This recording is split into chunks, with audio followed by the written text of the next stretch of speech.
गंगा बेटी, ऐसा मत बोल। हम समझ रहे हैं कि जो भी हुआ अच्छा नहीं हुआ। इसका मतलब ये तो नहीं कि तुम अपने भाइयों को दोषी मानो। कैसे दोषी नहीं मानू बाबा? हाँ? इन तीनों के कारण हुआ जो हुआ है।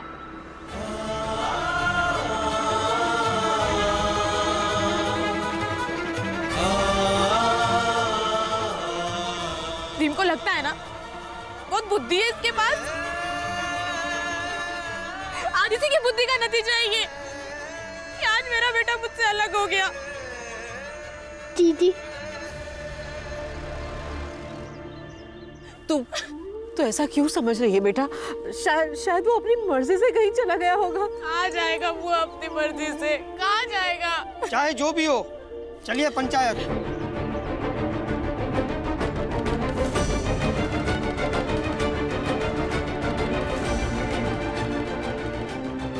महाराज, दामोदर तो मिलने से रहा और हमने गंगा के ससुर से कह दिया है कि अगर दामोदर ना मिले तो पंचायत में इन सबको घसीट के ले आना। महाराज, पंचायत में सरपंच तो आप ही होंगे, तो सजा कुछ ऐसी दीजिएगा कि भीमराव से आज तक के सारे हार का बदला एक बार में चुकता हो जाए। उस भीमराव को लगता है ना कि हमेशा वो सही फैसला कर लेता है, तो उसे भी थोड़ा अफसोस होने दो। फिर आज की पंचायत करेगी फैसला, और फैसला भी ऐसा कि तुम सब की सारी हार का बदला ले लेंगे। हम किसी पंचायत में नहीं जाएंगे। आपसे मुझे नफरत है। आज आपके कारण पता नहीं मेरा भाई कहाँ गायब हो गया।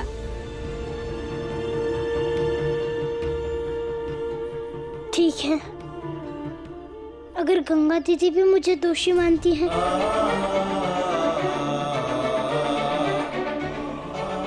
तो मैं पंचायत चलने के लिए तैयार हूँ।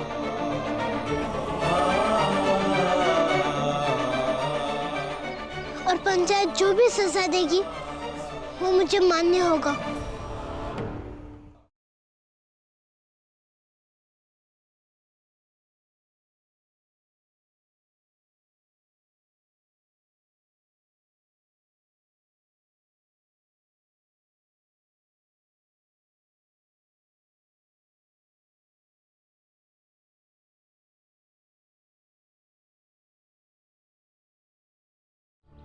न्याय तो यही कहता है, जैसे को तैसा। अगर इन लोगों ने अपने पोते को खोया है तो न्याय के हिसाब से जब तक दामोदर इनके पास वापस नहीं आता तब तक दामोदर की जगह भीमराव को इनके साथ इनके घर जाकर रहना होगा।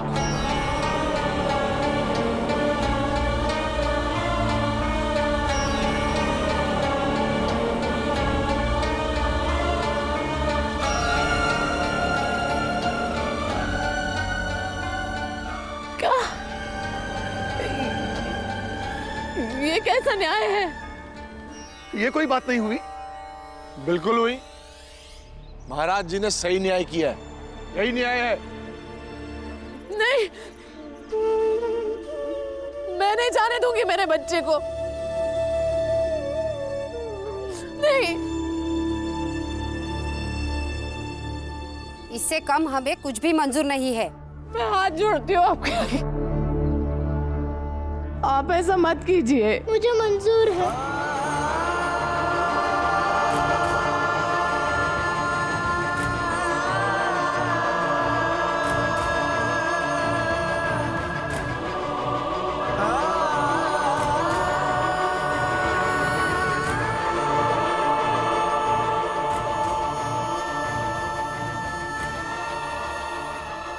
दामोदर की जगह उसके दादा दादी के साथ मैं जाने के लिए तैयार हूँ।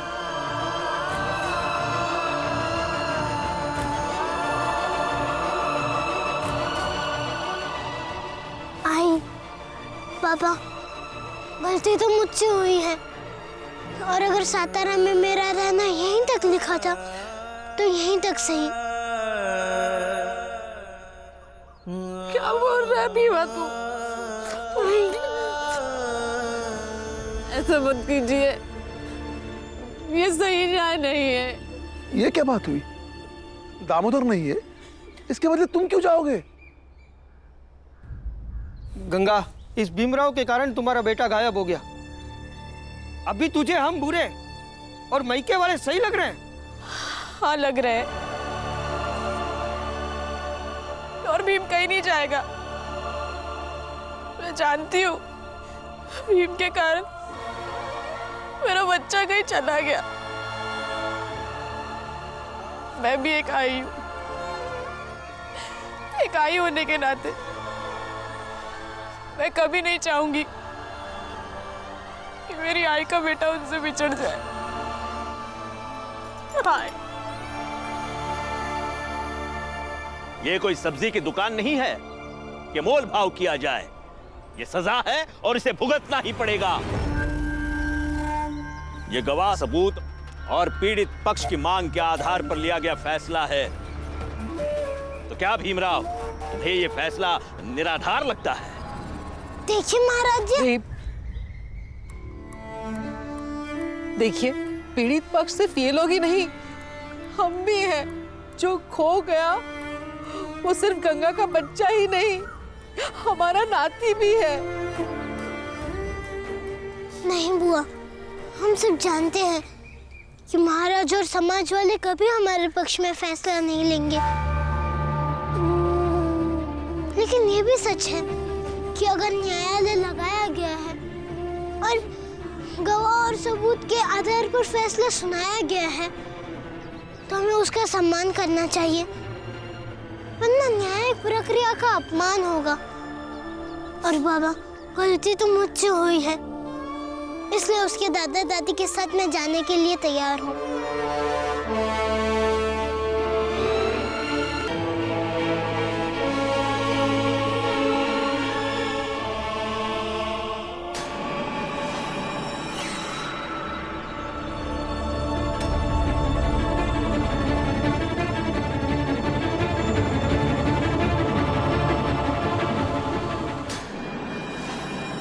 विवाह, ऐसा मत कर।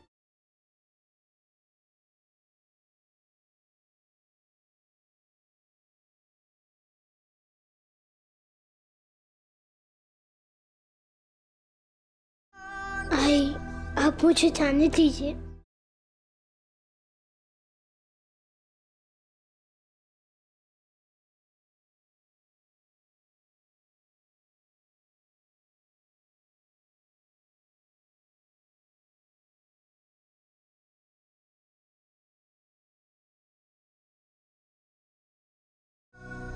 चलिए। हमारे साथ न्याय हो गया, अब हम जाते हैं। पूरा न्याय अब भी बाकी है।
पुरंजन काका,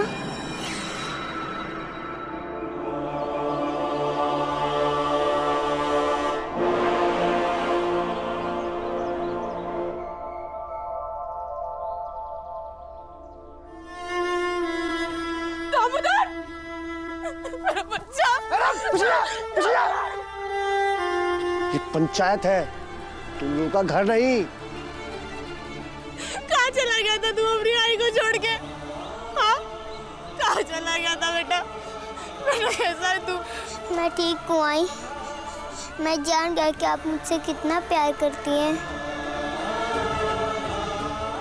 मैं और विनायक भैया ये देख नहीं पा रहे थे, पर भीम मामा के बदौलत से सब सही हो गया। और मैं और विनायक भैया यहाँ से कहीं नहीं जाएंगे, यही रहेंगे आपके साथ।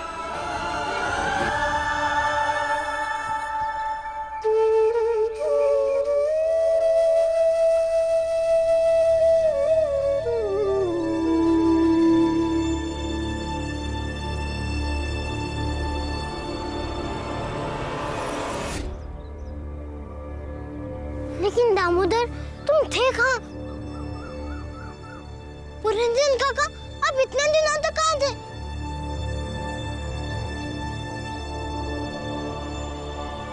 बताता हूँ। मुझे तो इस चाय वाले और इनके ये दोस्तों ने मिलकर खाई से नीचे फेंक दिया था।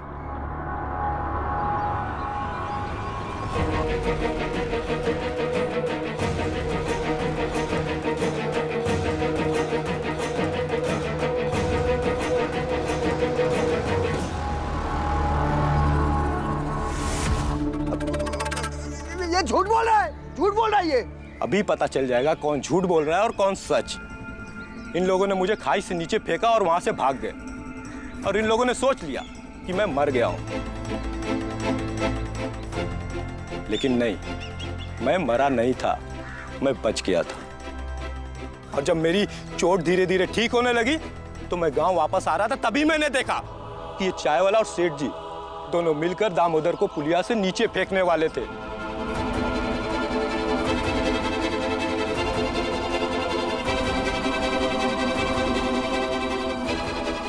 इससे पहले कि मैं कुछ कर पाता, इन लोगों ने इसे पुलिया से फेंक दिया।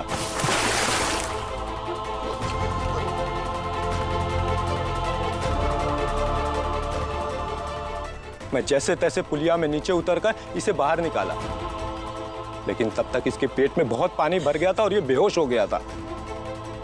मैंने इसके पेट से पानी निकालकर इसे होश में लाने की कोशिश की, और जब ये होश में आया तब मैं इसे लेकर यहां आ गया।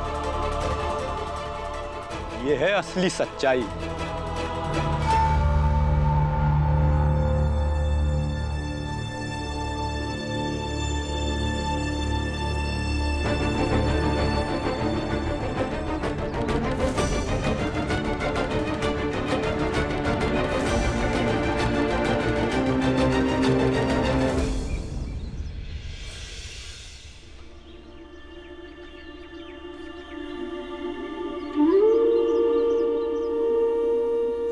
पुरंजन,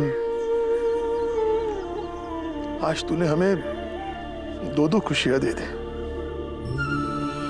एक खुद जिंदा होने की, और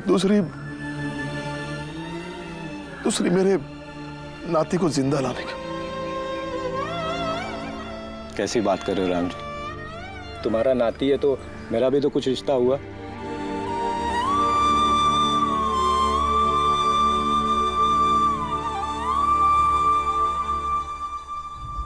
न्यायाधीश बनने हुए महाराज जी, अब तथ्य और साक्ष्य के आधार पर ये फैसला बदलना होगा और सजा किसी और को देनी होगी।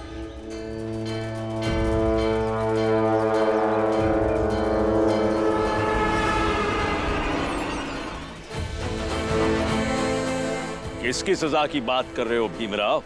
वही जिन्होंने मेरे भांजे को मारकर मुझे फंसाने की साजिश रची थी।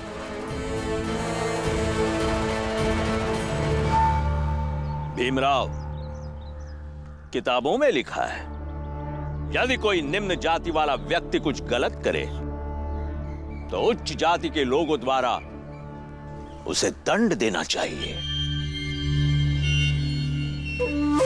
किंतु यदि कोई उच्च जाति वाला व्यक्ति किसी निम्न जाति वाले व्यक्ति के साथ कुछ गलत करे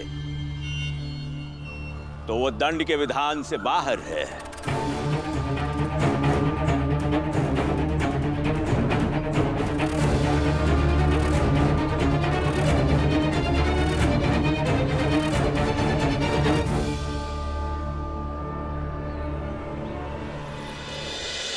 क्योंकि समाज में अनुशासन बनाए रखने के लिए ऊंची जाति वालों को अक्सर ये सब कुछ करना पड़ता है।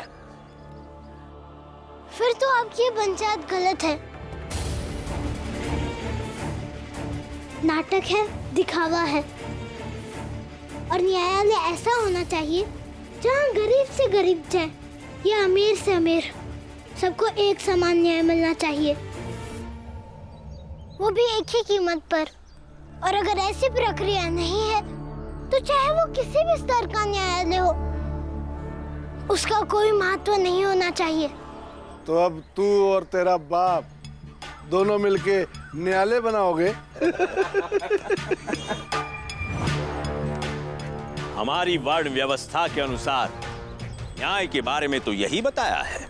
इसीलिए तो ज्यादातर लोग आपके समाज में दबे कुचले और परेशान हैं। और ये लोग तब तक खुश नहीं हो पाएंगे जब तक ये पूरा समाज आपके धर्म के हिसाब से चलने की बजाय कानून और न्याय के हिसाब से ना चलने लगे।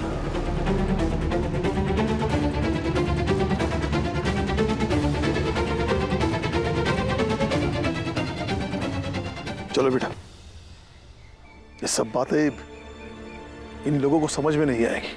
बस पंचायत खत्म हुई। महाराज आज्ञा दीजिए।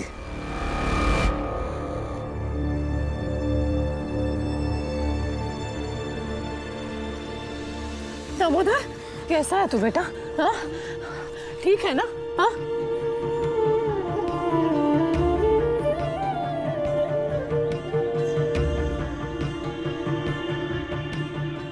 तुम्हारी बुद्धि भ्रष्ट हो गई है सेठ धनसुखलाल। अब तो तुम्हारा बेटा किसी भी हाल में लौट के नहीं आ पाएगा। महाराज, दीदी हमें माफ कर दीजिए।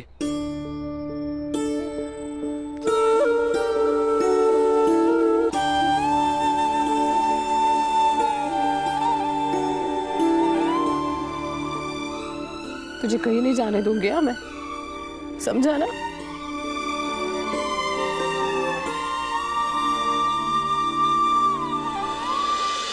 पुरंजन भाई साहब, आपका बहुत बहुत शुक्रिया। धन्यवाद पुरंजन काका, आपने मेरे बच्चे की जान बचा ली।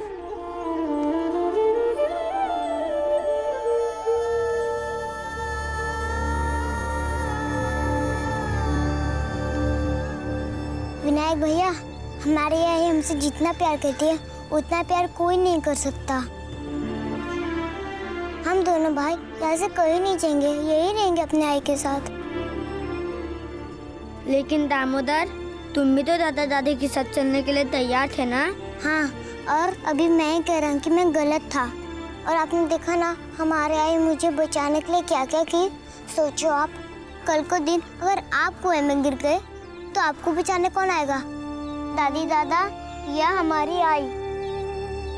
ऐसा कुछ नहीं है बेटा, हम भी आते ही थे ना, पर ऐसे कूद थोड़ी सकते थे।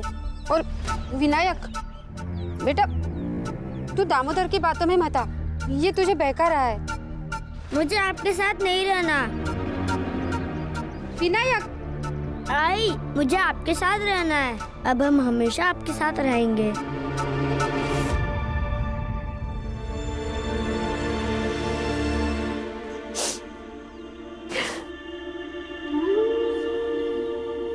चलो सब लोग घर चलते हैं।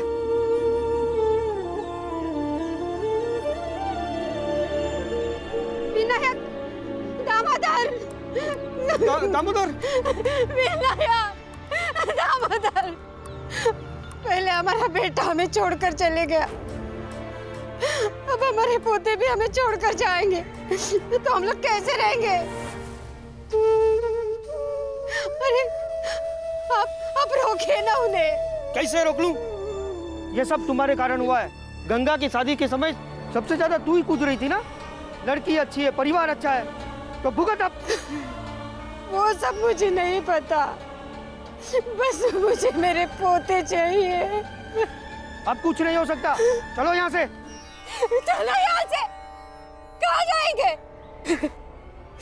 मैं अपने पोतों को लिए बगैर यहाँ से नहीं जाऊंगी मैं।